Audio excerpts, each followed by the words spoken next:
The Macys in downtown Philadelphia is marked with yellow crime scene tape. Police investigating a deadly double stabbing they say happened Monday after two unarmed security guards stopped a would-be shoplifter. The security here backs off, gets the merchandise back, allows the mail to go on. But about 10 minutes later, police say the man returned to the store and stabbed one of the guards, and then the other after he tried to help. Another day, another retail theft story. Unfortunately, this time it involves two unarmed security guards getting stabbed by this shoplifter who they had confronted as he was attempting to steal merchandise from this Macys in Philadelphia. Now, unfortunately, after he left, he came back and proceeded to stab one of the security guards, a 27-year-old by the name of Eric Harrison, tragically killing him as a result. But he also stabbed the second security guard as that security guard showed up to help his friend after he got stabbed. Now, this particular Macys in Philadelphia has been dealing with a lot. Let's watch. This Macys store is a hotbed of shoplifting, with over 250 reported retail thefts so far this year. The deadly incident comes as retail crimes have been getting a lot of attention nationwide. Though there's conflicting data on nationwide shoplifting, it is up in some major cities, including New York and Los Angeles, where a flash mob recently stole $12,000 worth of apparel from a Nike store. In Philadelphia, police say there has been an uptick in property theft this year, including shoplifting. Now, one of the city's most popular department stores has also become the scene of a violent crime. Yes, okay, but what if, just hear me out here. What if we conduct a study that looks at shoplifting across the country while excluding those big cities? Then one could argue shoplifting actually down. Down in America. In fact, the study actually did just that. And reporters were stupid enough to just write the results as if they should be taken seriously. So let's get into it, okay? So as CNN reports, a study released last month, pay close attention here, guys, drawing on police data, found that shoplifting reports were 16% higher in the first half of 2023 compared with 2019. But critically, if you exclude New York City's stats, the number of shoplifting incidents actually fell 7%. Or about 2,550 fewer than in 2019, according to the Council on Criminal Justice, which conducted the study. Okay, we're gonna get to the Council on Criminal Justice in just a moment, because clearly this is not an unbiased source that did this study. It is a nonprofit that gets donations for pushing for, in their minds, criminal justice reform. In my mind, soft on crime policies that have been terrorizing people in big cities, okay? But like the fact that they literally printed that, if you just exclude New York City, actually in the area, shoplifting, down, not up, down. Yes. Come on. Guys, the problem is the big cities, right? Nobody's saying that there's an epidemic of shoplifting in Dubuque. They're talking about San Francisco, LA, New York, et cetera. That's been the story the whole time. It's a joke of a study. And why would you exclude New York anyway? What a weird thing to do, right?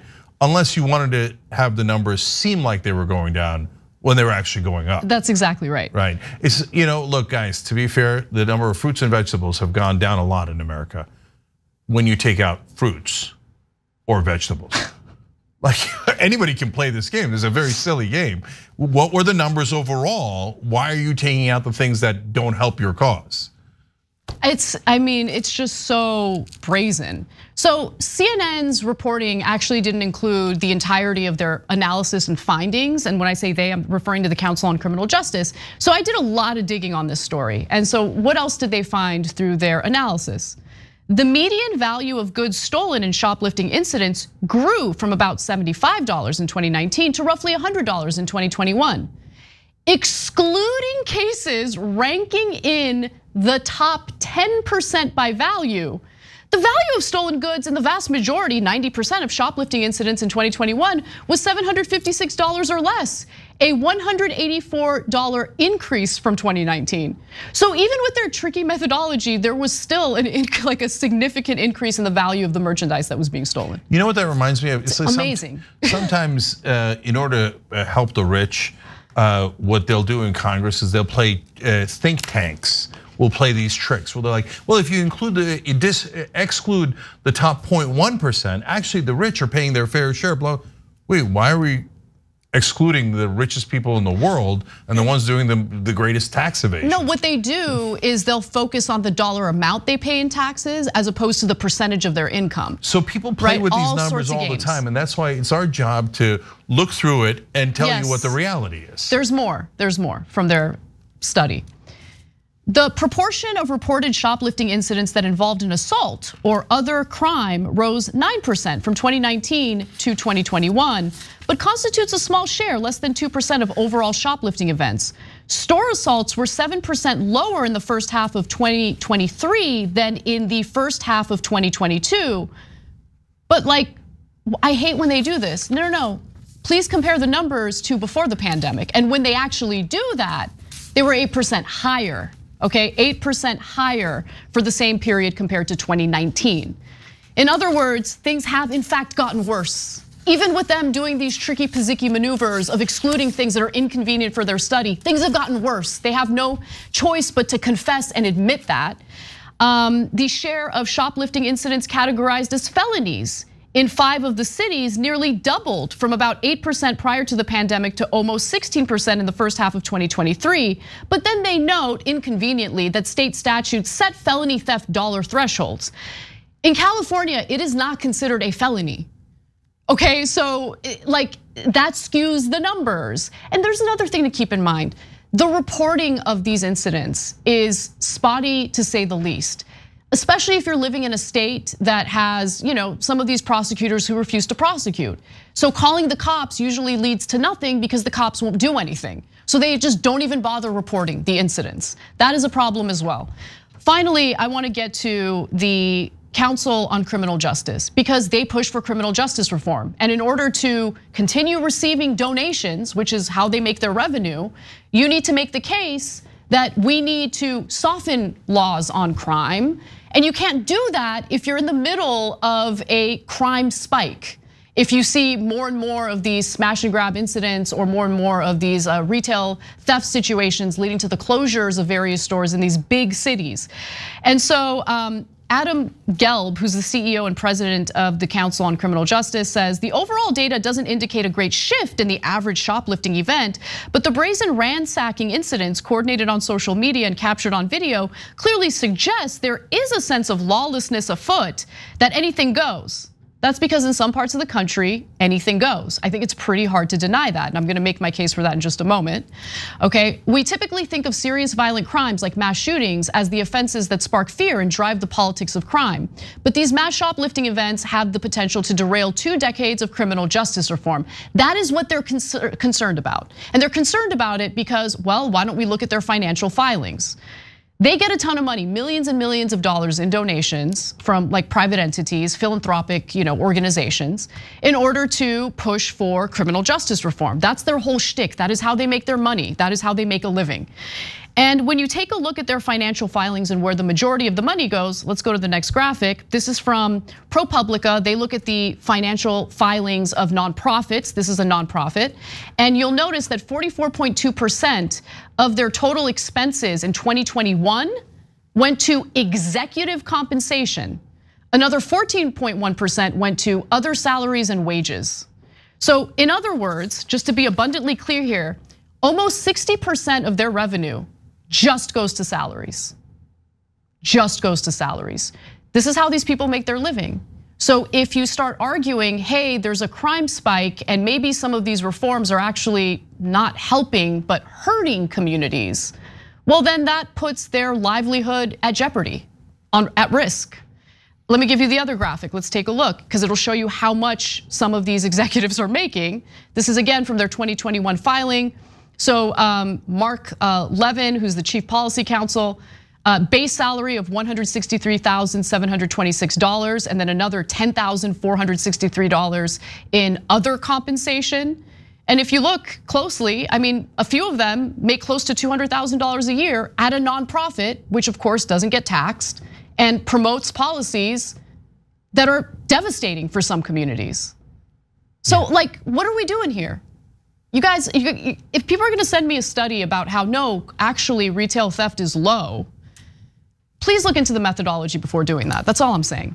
Okay, let me see. So first, I'm not overly concerned about this, Alex. I get what you're saying about they want to keep their livelihood going.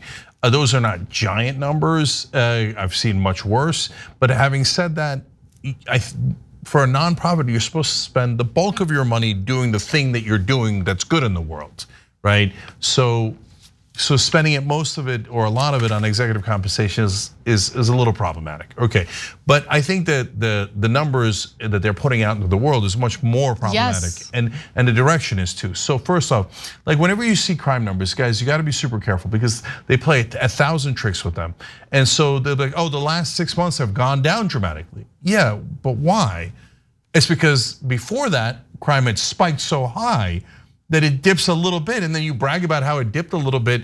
No, the whole point is everybody's saying things have changed since 2019. So you've got to go back to that time and say, okay, what did we change and what were the results? Which leads me to the most important substantive part of this, which is, guys, we've been asking for criminal justice reform on this show for as long as the show's been around, over 20 years, right? What did we mean by criminal justice reform? Things like marijuana possession. White people, black people smoke marijuana about the same rate, but black people are put in jail at 3.7 times the rate. That's 370%. Why? That's so unfair. We need criminal justice reform. Stop putting people in jail for marijuana possession, especially when the elites do it all the time and never go to jail, right? So stop beating up on black people in the streets. Stop kneeling on their neck and killing them, etc. All the police abuse that we've been talking about. Reform the prisons. Hold on. Reform the prisons. Reform the prisons. Reform the prisons. Please, for the love of God, reform the prisons to rehabilitate people so they don't go back to prison after they're let out. And like common sense things that actually improve people's lives. But we've done none of that. Okay. So, yes, like we've said 100 times on the show, why is rape in prison okay? Everybody's like, oh yeah, that's funny. It's not funny. Norway has much better prisons and their recidivism rate is much lower. That means there is less crime. That's what we want to get to. So we protect the citizens, right? And we protect people's rights. So how did we go from there, from those good intentions to protecting shoplifters? I don't ever remember arguing for, oh my God, we got to let the shoplifters go. No one that I know of, until some portions of the left lost their minds, had ever thought that criminal justice reform was let the criminals out. And by the way, no, that's not a thing. Why some of these people that are charged, that are released without bail, without etc., is like domestic abuse. What part of criminal justice reform was let's allow for more domestic abuse? So let's get to that, Cenk. Let's get to that, okay? Because I want to actually revisit the incident that happened in Philly, where a guy in his 20s, unarmed security guard, stabbed to death, okay? He was stabbed in the groin, stabbed in the neck, stabbed in the back, gone. Young man lost his life as a result of this, okay? Now, police said that retail thefts on the 1300 block of Market Street, where Macys is located, nearly doubled between 2019 to the present, from 133 incidents to 247 incidents. Luckily, police arrested the suspect. He was seen on surveillance, so they're pretty certain this is the guy. He's a 30-year-old guy who has a long rap sheet. We'll get to that in just a moment. His name is Tyrone Tunnell. He has a super long criminal record that shows that he's been arrested at least a dozen times since 2010. Arrests include robbery, more retail theft, drug-related crimes. They didn't get detailed about what those crimes were. And I want to talk a little bit about the prosecutor in Philadelphia, right? Larry Krasner, who I previously was supportive of and totally regret it. Both arrests and charges for retail theft cases have fallen by about 75% since 2017, when Krasner assumed office. He has generally pursued policies seeking less jail time for retail offenses, which he says saves taxpayer dollars and frees prosecutors to pursue more serious criminal offenders. Have you? No, he hasn't. But which some merchants say has increased shoplifting. And guys, I want to be clear about something. Shoplifting, I feel like, is not the right word to describe what we're concerned about. I am not concerned about prosecuting someone who steals a shirt or steals like some small thing. I don't care about that.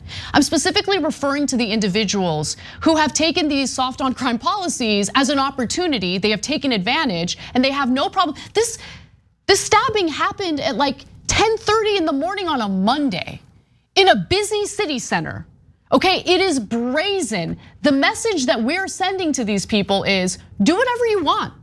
There will be no punishment. Go ahead, enjoy, have fun, wreak havoc on these neighborhoods, on these communities. And I don't want to sign on to that. I'm totally against that. Anyone who does sign on to that, I want to ask, do you not care about these communities? The guy who got stabbed to death was a black guy. Do you not care about that guy? It's insane. And the reason you even have to point out his race is because now everything is identity politics. Oh, they attacked a white guy in the subway, that's okay. No, it's not. Okay, they attacked a white woman, so that's okay. That's not, oh, she was a Karen. No, she wasn't. What are you talking about? Stop, come on. So guys, the number one problem is repeat offenders. So the long rap sheet that Anna just read you, is the new logic of some portions of the left, oh, he's just doing it because he's poor, and if he was, and we ameliorated that situation, then he wouldn't. No, guys, that is what they tell that's themselves. true for one-time offenders sometimes, and oftentimes in macro situations. But for the repeat offenders, they're not. It's not because, oh golly gee, I was poor and that's why I committed crime after crime and I stabbed that guy and hit that lady in the face with a brick.